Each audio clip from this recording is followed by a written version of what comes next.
We spend so much of our short lives wishing we could be someone else. We want to be richer. We want to be more powerful. We want to be more important. We look at people passing by and think to ourselves, if only I had what they have, I would finally be happy. But here is the truth that most people learn far too late. The peace you have been searching for out there in the big world has been right inside you all along. Real power does not come from changing who you are to become something greater. It comes from realizing that who you already are is completely enough. This is the story of a simple stonecutter. He was a man who lived an ordinary life, doing ordinary work day after day. But one hot afternoon, under the cool shade of an old tree, he fell into a deep sleep and had a dream. It was just a dream, nothing more. Yet, that single dream took him on an incredible journey. He transformed from a simple worker into a powerful king, then into the blazing sun, the stormy wind, and even a mighty mountain. Until, at last, the dream revealed a truth so deep that it changed the way he saw himself forever. Sometimes, life does not need years to teach you its greatest lesson. Sometimes, all it takes is one dream and the courage to understand what it means. Listen closely until the very end. This story might just awaken something beautiful within you, too. Chapter 1. The Heavy Hammer. Long ago, there lived a humble stonecutter. He lived in a tiny, simple hut built by the side of a great rocky mountain. Every single morning, long before the sun had fully risen into the sky, the stonecutter would wake up. He would sling his heavy iron hammer across his shoulder and walk up the steep mountain path. All day long, under the wide sky, he would work. Chip, chip, chip. He hammered and shaped the hard stone until his arms ached terribly and his hands were raw and covered in calluses. It was hard, honest work. Even though he was a poor man, he earned just enough money to feed himself 3 simple meals a day. He led a quiet, contented life. But contentment is a very fragile thing. One afternoon, the sun burned fiercer than it had in weeks. The air around the great rocks shimmered and danced with the heavy heat. The stonecutter's arms grew incredibly heavy. His throat was parched and dry, and the wooden handle of his hammer felt twice as heavy as usual. He finally set down his tools, wiped the hot sweat from his brow, and looked around. A short distance down the rocky slope stood a beautiful old tree. Its broad, green branches spread wide, casting a cool, dark circle of shade on the dry ground below. Just for a little while, the stonecutter whispered to himself, "I will rest my eyes, just for a brief moment." He walked over to the tree, settled his tired body against the rough trunk, and let out a long, exhausted breath. The breeze was gentle. The shade was wonderfully cool. Before he could even finish closing his eyes, the stonecutter fell into a deep, deep sleep. And in that sleep, he began to dream. Chapter 2. The House of Gold. In his dream, the stonecutter was walking home through the green valley as the bright day faded into a soft evening. As he walked, he passed by the grand house of a wealthy merchant. The walls of this house were built of beautifully polished stone that gleamed like pure gold in the fading light. Elegant silk curtains fluttered gently from the open windows. Servants hurried in and out of the doors, carrying silver trays filled with delicious food and tall pitchers of sweet wine. The stonecutter stopped and stared in wonder. He looked down at his own rough, dirty hands. He looked at his dusty clothes and at the simple iron hammer hanging by his side. "I cut hard rocks every single day," he muttered bitterly to himself. "And yet, I could never own such a beautiful house. Oh, how wonderful it would be to be a wealthy man. To wear fine robes, eat rich food, and never have to worry about hard labor ever again." Now, in this special dream, the ancient spirit of the mountain was listening. And every single wish the stonecutter made would come true. Suddenly, a voice rang out from somewhere high above the peaks. It was not thunder, and it was not the wind, but something ancient, deep, and heavy. "Your wish shall be granted." The stonecutter spun around in fear. "Who said that? I don't see anyone." But there was no answer. There was only silence and the faint rustle of the wind through the pine trees. He shook his head, thinking himself foolish, and walked home.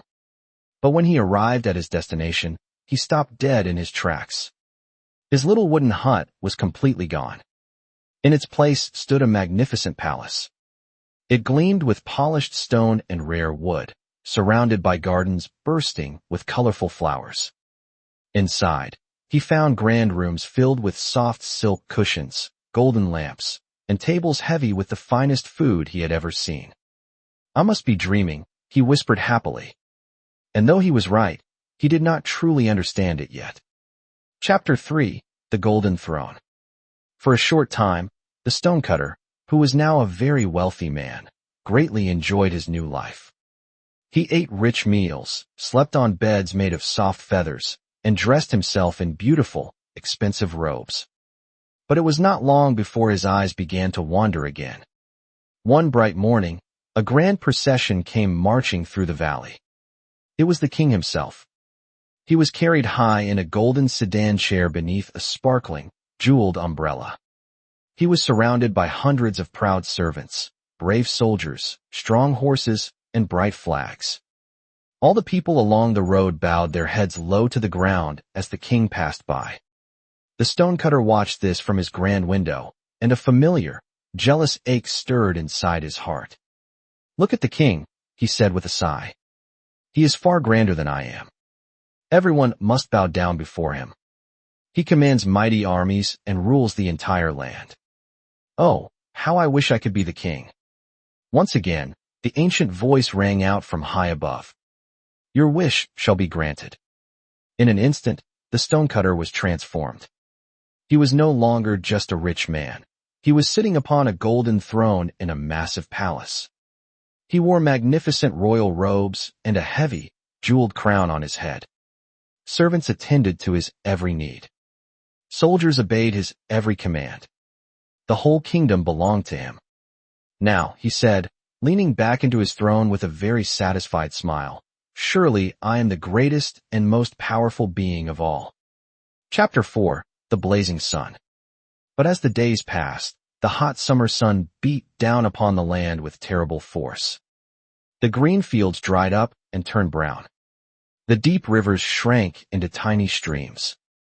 The king sat inside his grand palace, drenched in sweat, fanning himself uselessly. No matter how many soldiers he commanded, he could not order the heat to stop. He looked up at the blazing ball of fire in the sky and thought to himself, "How incredibly powerful that sun is.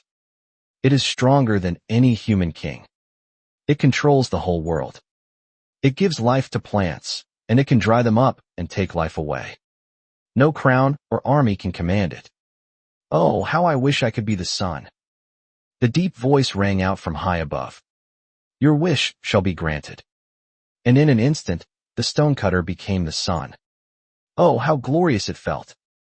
He blazed proudly across the wide sky, pouring golden light down upon the earth.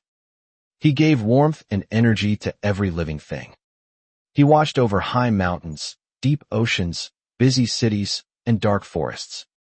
Absolutely nothing could hide from his bright gaze. "I am the greatest of all," he declared to the empty sky. "Nothing in this world is more powerful than I am."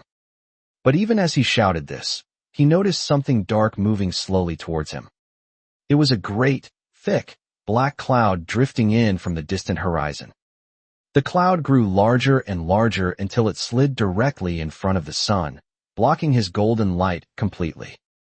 The sun pushed with all his might and blazed as hard as he could, but he could not shine through the thick moisture. The world below fell into a dark shadow. "What is this?" cried the sun in anger. "I thought I was the greatest of all, but this dark cloud is greater than me. It has stolen my light, and there is nothing I can do to stop it. Oh, how I wish I could be a cloud." The voice rang out yet again, "Your wish shall be granted." Chapter 5: The Howling Wind. And so, the stonecutter became a mighty cloud. He drifted lazily across the blue sky, high above the world, gazing down upon all the lands, seas, mountains, and valleys below. "Now, I truly am the greatest, he thought happily. I can block the powerful sun itself. I can flood the deep rivers and drench the dry fields. Nothing can touch me up here. He poured heavy rain down upon the earth.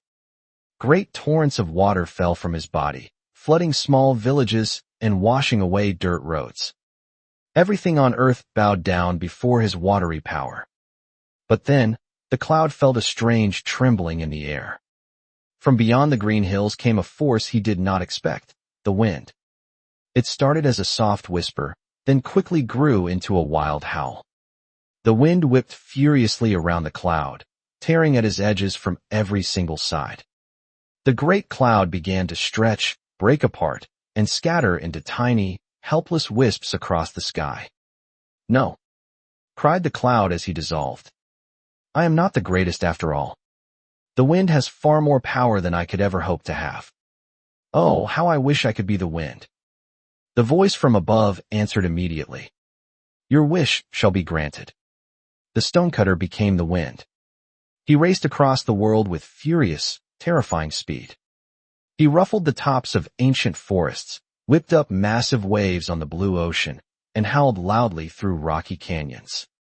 He toppled old trees and tore the roofs right off houses. Nothing could stand in his way. At last, he roared as he flew, "I am the greatest of all. I can fly across the whole world. I can move the clouds and stir the seas. Nothing is stronger than I am."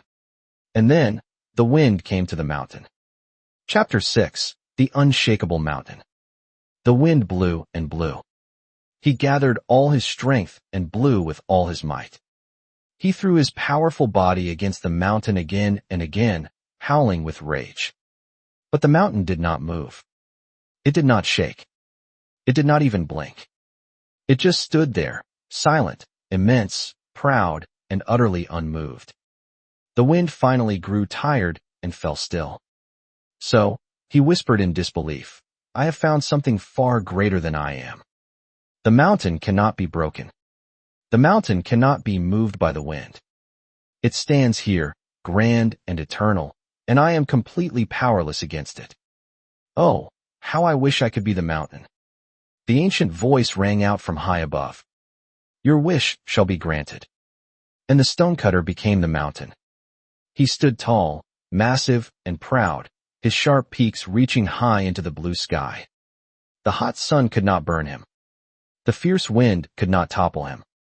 The thick clouds could not crush him, and the heavy rain could not wash him away. "At last," said the mountain, feeling a deep sense of safety, "I have truly made it to the top. I am the greatest of all things. Nothing in this world can break me." For a long, long time, there was only silence and peace. The mountain enjoyed his strength. But then, after many days of quiet, he heard a tiny, sharp sound at his very base. Tap, tap, tap. The mountain looked down. There, far below on the dirt path, was a tiny, small figure of a man. The man was carrying an iron hammer. He was chipping away at the hard rock, breaking off big pieces of the mountain, one by one, with patient, steady hands. The mighty mountain trembled with sudden fear. "What?" he cried out. "I thought I was the greatest of all. I thought nothing on earth could break me. But down there, that small, ordinary man with his little hammer, he is breaking me apart, piece by piece. He is greater than the mountain. He is greater than the wind, the cloud, the sun, the king, and all the wealth in the entire world." The mountain's grand voice grew very quiet, filled with a sudden, beautiful realization. He is a stonecutter. Just a simple stonecutter. Oh, how I wish I could be a stonecutter once more. The voice rang out from high above for the very last time.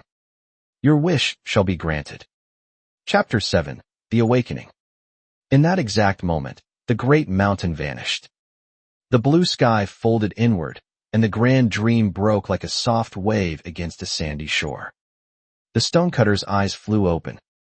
He gasped, sitting up quickly. He was sitting exactly where he had fallen asleep hours ago, beneath the shade of the great old tree. His back was pressed against the rough trunk.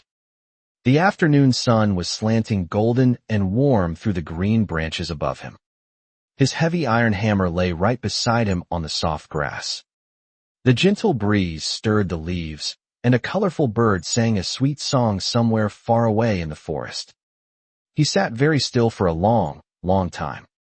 The grand dream was already fading away from his mind. The golden throne, the blazing sun, the howling wind, the unshakable mountain, all of it was dissolving like mist in the morning light. But the deep feeling the dream left behind stayed with him, sharp and clear, like the ring of a hammer striking hard stone. He had been everything.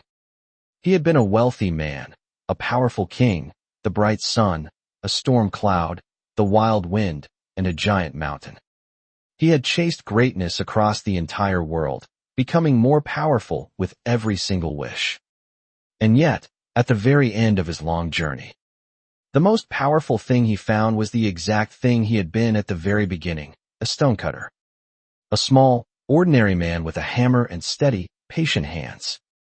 The stonecutter looked down at his rough, calloused palms. He turned them over slowly in the golden sunlight. For the first time in a very long time, he did not wish they belonged to someone else. He smiled. He picked up his heavy iron hammer, rose to his feet, and walked back toward the rocky mountain path. The afternoon sun felt pleasant and warm on his shoulders. The great rock waited for him, patient and old. And with a heart that was finally, truly at peace, the stonecutter raised his hammer high and began to chip away at the stone once more. The lessons of the mountain spirit. This ancient story carries a lesson that most of us need to hear, not just once, but again and again. We live in a fast world that constantly tells us we are not enough. It tells us we are not rich enough, not powerful enough, or not successful enough. And so, we spend our precious days chasing something bigger, always believing that happiness lives somewhere out there in the future. But think about the journey of the stonecutter. He became a wealthy man, but he still felt empty and wanted more. He became a mighty king, but he still felt small under the sun. He became the sun, the cloud, and the wind, and each time, he discovered that even the mightiest force has a weakness it cannot overcome. The truth is, there is no magical destination where you will finally feel like you have made it. True contentment does not come from changing what you are. It comes from accepting who you already are and doing your daily work with honesty, patience, and a peaceful heart. 1. Gratitude over ambition. The stonecutter's unhappiness did not come from his poor hut or his hard work. It came entirely from comparing himself to others. Each new form brought a brief thrill, followed quickly by the exact same restless dissatisfaction. If you cannot find peace with what you have right now, you will never find peace with what you get tomorrow. 2. The illusion of strength. Every single power in the story had a major weakness. The king was defeated by the heat of the sun. The sun was blocked by the dark cloud. The cloud was torn apart by the wild wind. The wind was stopped completely by the giant mountain. The mountain was broken into pieces by the stonecutter. Nothing in this world is absolutely supreme. Chasing the top of a social ladder is like chasing a ghost. 3. Your quiet power. The stonecutter's hands, his deep patience, and his steady daily work were the very things that could break a giant mountain. He overlooked his own incredible power because it did not look grand, shiny, or glamorous. We often do the exact same thing in our own lives. Look at your own life today. Look at your hands, your unique skills, and your daily tasks. You may think your life is completely ordinary. You may think it is not enough. But remember, the stonecutter's steady hands could do what even the wildest wind and the brightest sun could not do. Your quiet, consistent effort is your greatest superpower. Stop comparing your life to others. Stop wishing you were somewhere else or someone else. Water your own garden. Sharpen your own tools. Trust the good work that is right in front of you. The life you already have, when lived with deep gratitude and true purpose, is far more powerful than any golden throne, any royal crown, or any fierce force of nature.